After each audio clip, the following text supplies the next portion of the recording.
한 가지 상상을 해볼게요. 당신 앞에 선택지가 있습니다. 한쪽에는 한 나라의 정부, 중앙은행, 수십조 원의 외환 보유고, 그리고 나라의 자존심. 다른 한쪽에는 한 명의 인간, 사무실, 전화기 한 대. 이 둘이 정면으로 맞붙는다면 누가 이길까요? 대부분의 사람들은 묻지도 않습니다. 답이 너무 뻔하니까요. 그런데 1992년 9월 런던에서는 정반대의 일이 일어납니다. 1992년 9월 15일 런던 밤 11시 세계 금융의 심장부에서 한 남자가 전화를 내려놓습니다. 창밖으로 템스강이 조용히 흐르고 있습니다. 아무것도 모르는 것처럼, 내일 무슨 일이 일어날지 전혀 모르는 것처럼. 그의 파트너 스탠리 드러켄 밀러가 긴장한 목소리로 물었습니다. 포지션을 더 키울까요? 이미 60억 달러를 걸었습니다. 충분하지 않을까요? 60억 달러. 한 기업의 시가총액이 아닙니다. 한 산업의 가치도 아닙니다. 지금 이 남자가 건 돈은 한 나라의 중앙은행을 상대로 한 정면 도박이었습니다. 남자는 잠시 침묵합니다. 창밖을 바라봤습니다. 그러더니 낮고 단호한 목소리로 말합니다. 더 넣으세요. 지금이 기회입니다. 우리가 옳다면 지금 이 크기는 충분하지 않습니다. 다음 날 아침 그 결정은 역사가 됩니다. 영국 정부는 무너졌고 파운드는 폭락했습니다. 그리고 이 남자는 단 하루 만에 10억 달러 이상을 벌었습니다. 이 사람의 이름은 조지 소로스. 그런데 이 이야기를 단순한 투자 성공담으로 보면 절반도 이해하지 못하는 겁니다. 오늘 우리가 진짜 다뤄야 할 건 이겁니다. 이 남자는 어떻게 모든 사람이 안전하다고 믿던 것에서 이미 무너지고 있다는 진실을 먼저 봤을까요? 그리고 그 시선은 도대체 어디서 온 것일까요? 1930년 헝가리 부다페스트. 조지 소로스는 유대계 중산층 가정에서 태어났습니다. 아버지 티바다르 소로스는 변호사였습니다. 책을 좋아하고 언어를 사랑하고 삶을 즐기는 사람이었습니다. 어린 조지의 일상은 평범하고 안온했습니다. 그런데 1944년 나치 독일이 헝가리를 점령합니다. 유대인들이 거리에서 잡혀갑니다. 이웃이 하루아침에 사라지고 친구의 가족이 강제 수용소로 끌려갑니다. 14살의 소년 조지는 그 장면을 눈앞에서 목격합니다. 이때 아버지 티바다르는 결단을 내립니다. 우리는 숨어야 한다. 그리고 다른 사람인 척해야 한다. 가족은 신분을 위조했습니다. 유대인 이름을 버리고 헝가리식 이름을 얻었습니다. 기독교인처럼 행동했습니다. 교회를 다녔고 십자가를 달았고 이웃에게 웃으며 인사했습니다. 단 한 번의 실수도 허용되지 않는 나날이었습니다. 이 경험 속에서 14살의 소녀는 하나의 진실을 뼛속 깊이 새깁니다. 현실은 고정된 것이 아니다. 사람들이 믿는 것이 현실이 된다. 사람들이 그를 기독교인이라고 믿으면 그는 기독교인이 됩니다. 정체성조차 기대와 인식의 산물이었습니다. 훗날 그는 이렇게 회고합니다. 나는 나치 점령 하에서 살아남으면서 현실이 얼마나 유동적인지를 배웠습니다. 그것이 내 투자 철학의 출발점이었습니다. 전쟁이 끝났습니다. 그러나 헝가리에는 이번엔 소련의 그림자가 드리웁니다. 공산주의 정권이 들어섰고 자유가 사라지기 시작했습니다. 17살의 소로스는 결심합니다. 이 나라를 떠나야 한다. 그는 혼자 국경을 넘어 서유럽으로 향합니다. 1947년 영국 런던. 아무도 아는 사람이 없는 도시에서 소로스는 밑바닥부터 시작합니다. 철도역에서 짐꾼 일을 했고 식당에서 웨이터로 일했고 사과 농장에서 과일을 땄습니다. 그러면서 악착같이 돈을 모아 런던 정경대학교 LSE에 입학합니다. 그리고 그곳에서 한 교수를 만납니다. 칼 포퍼. 열린 사회와 그 적들의 저자, 20세기 가장 위대한 철학자 중 한 명이었죠. 포퍼의 핵심 사상은 단순하지만 강력했습니다. 우리는 완전한 지식을 가질 수 없다. 모든 이론은 반증 가능해야 한다. 절대적 진리를 주장하는 이념은 언제나 위험하다. 소로스는 이 철학에 충격을 받습니다. 그리고 혼자만의 질문을 던지기 시작합니다. 그렇다면 금융시장도 마찬가지 아닐까? 시장 참여자들의 판단이 모두 불완전하다면 시장도 항상 틀릴 수 있는 것 아닐까? 그 틀림이 기회가 되는 것 아닐까? 수년간의 사유 끝에 소로스는 자신만의 이론을 완성합니다. 반사성 이론. 내용은 이렇습니다. 시장 참여자들은 객관적 현실을 보는 것이 아닙니다. 자신의 편견과 기대가 섞인 왜곡된 현실을 봅니다. 그리고 그 왜곡된 인식이 가격에 반영됩니다. 가격이 움직이면 현실이 바뀝니다. 현실이 바뀌면 다시 인식이 바뀝니다. 이 순환고리가 시장을 움직입니다. 그래서 시장은 균형점을 찾는 것이 아닙니다. 끊임없이 과잉 반응하고 그 과잉 반응이 다시 현실을 바꾸는 살아있는 생명체에 가깝습니다. 전통 경제학이 말하는 합리적 시장은 존재하지 않습니다. 소로스는 이것을 이론이 아니라 헝가리에서의 생존 경험으로 이미 알고 있었습니다. 사람들이 믿는 대로 현실이 만들어진다는 것을. 1990년대 초 유럽은 하나의 거대한 실험을 진행 중이었습니다. 유럽 환율 메커니즘 ERM, 유럽 각국의 통화 환율을 일정 범위 안에 묶어두는 시스템이었습니다. 목표는 하나, 유럽 단일 통화로 나아가는 디딤돌을 놓는 것. 영국 파운드도 이 시스템에 묶여 있었고 독일 마르크와 일정 비율을 유지해야 했습니다. 표면적으로는 안정적으로 보였습니다. 그런데 소로스의 눈에는 달리 보였습니다. 1990년 독일 통일이 일어납니다. 동독을 흡수한 서독은 어마어마한 비용을 지출해야 했습니다. 인플레이션 압박이 커졌고 독일 중앙은행은 금리를 대폭 올렸습니다. ERM 규정상 다른 회원국들도 독일의 고금리를 따라가야 했습니다. 그런데 영국의 현실은 어떠했을까요? 실업률 10% 이상, 경기 침체가 수년째 이어지고 있었습니다. 기업 도산이 줄을 이었고 주택 가격이 바닥을 모르고 떨어지고 있었습니다. 이런 상황에서 영국이 해야 할 일은 무엇이었을까요? 금리를 낮춰야 했고 시중에 돈을 풀어야 했습니다. 경기를 꼭 살려야 했습니다. 그런데 ERM에 묶여있는 이상 영국은 금리를 낮출 수 없었습니다. 금리를 낮추면 파운드 가치가 하락합니다. 또 파운드의 가치가 하락하면 ERM 허용 범위를 벗어납니다. 결국 ERM 범위를 벗어나면 시스템에서 탈퇴해야 합니다. 영국 정부는 체면 때문에, 정치적 이유 때문에 그 선택을 하지 못하고 있었습니다. 소로스는 이 구조를 봤습니다. 그리고 조용히 결론을 내렸습니다. 이 시스템은 유지될 수 없다. 영국은 결국 ERM에서 나올 수밖에 없다. 그것은 시간의 문제일 뿐이다. 대부분의 사람들은 그 시스템이 흔들리고 있다는 것을 알면서도 정부가 어떻게든 지켜낼 것이라고 믿었습니다. 소로스는 달랐습니다. 정부의 의지보다 경제의 현실이 더 강하다. 그는 이미 어린 시절에 배웠습니다. 아무리 강한 권력도 현실의 모순을 영원히 눌러둘 수는 없다는 것을.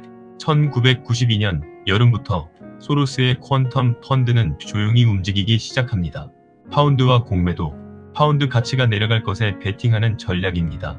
처음에는 조심스럽게, 그러다가 확신이 강해질수록 포지션의 크기도 커집니다. 9월 15일 밤 스탠리 드러켄 밀러가 다시 한번 확인합니다. 이미 60억 달러입니다.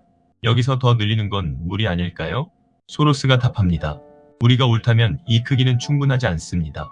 100억 달러까지 넣으세요. 100억 달러. 당시 퀀텀 펀드 전체 자산을 초과하는 규모였습니다. 레버리지를 최대한 활용한 베팅이었습니다. 틀렸다면 모든 것을 잃을 수도 있는 숫자였습니다. 9월 16일 수요일 아침이 밝습니다.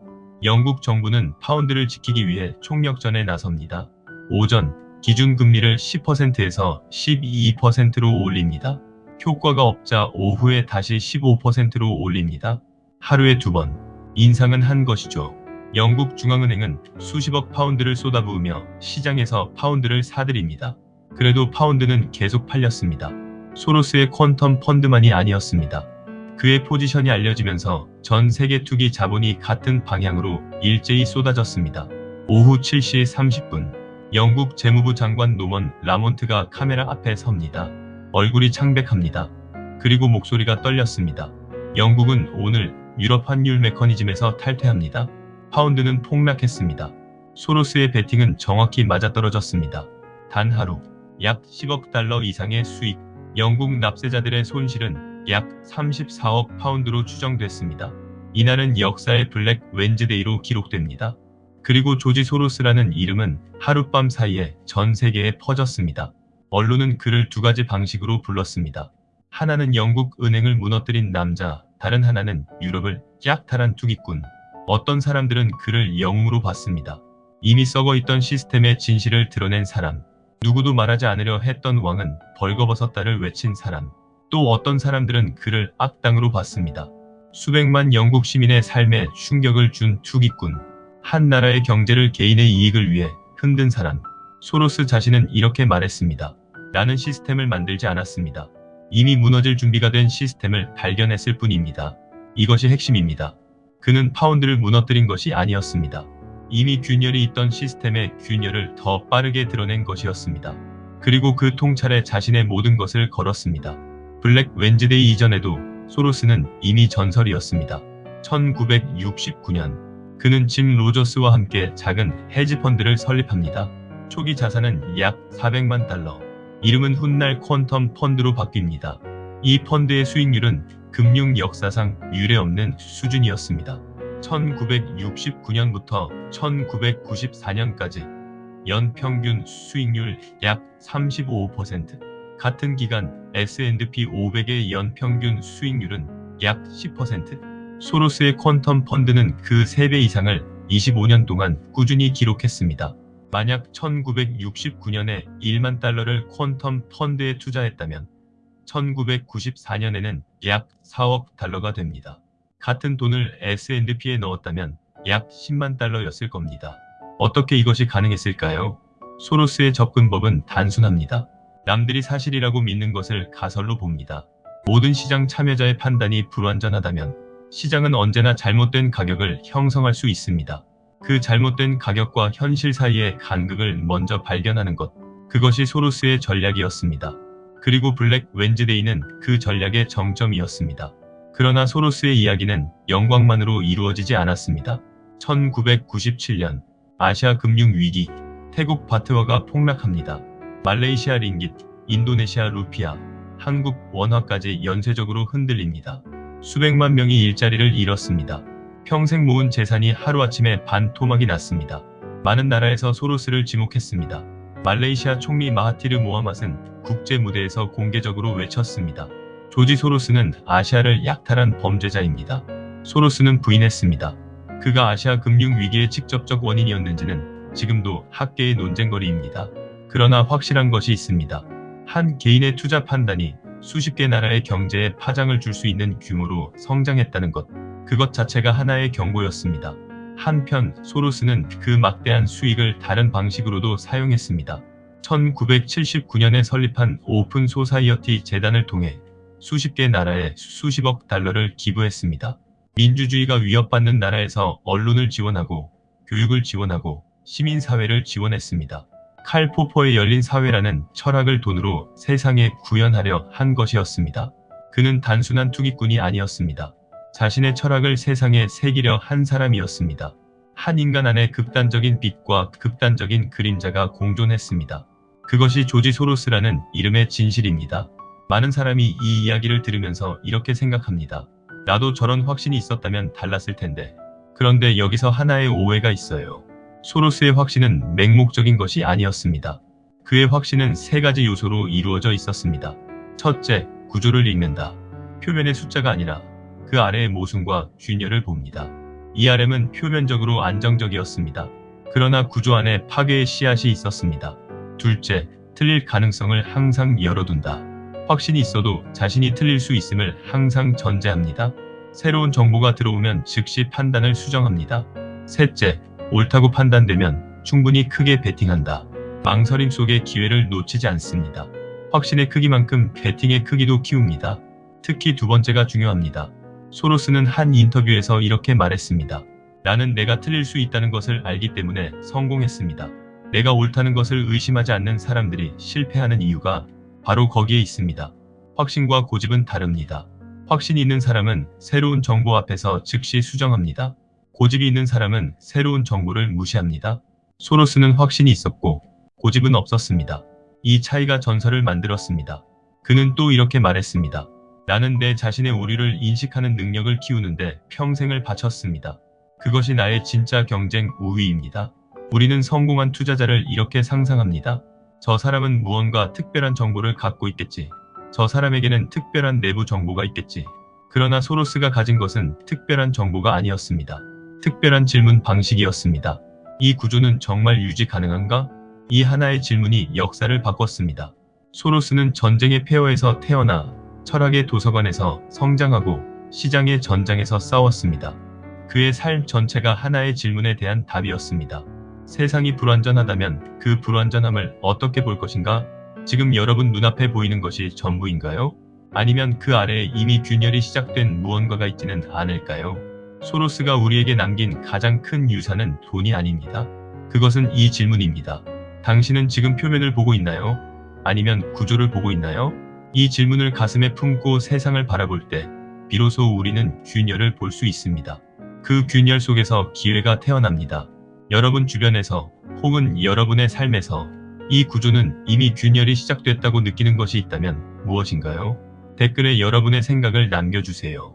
그 균열을 보는 것 자체가 이미 통찰의 시작입니다. 지금까지 통찰 기록이었습니다.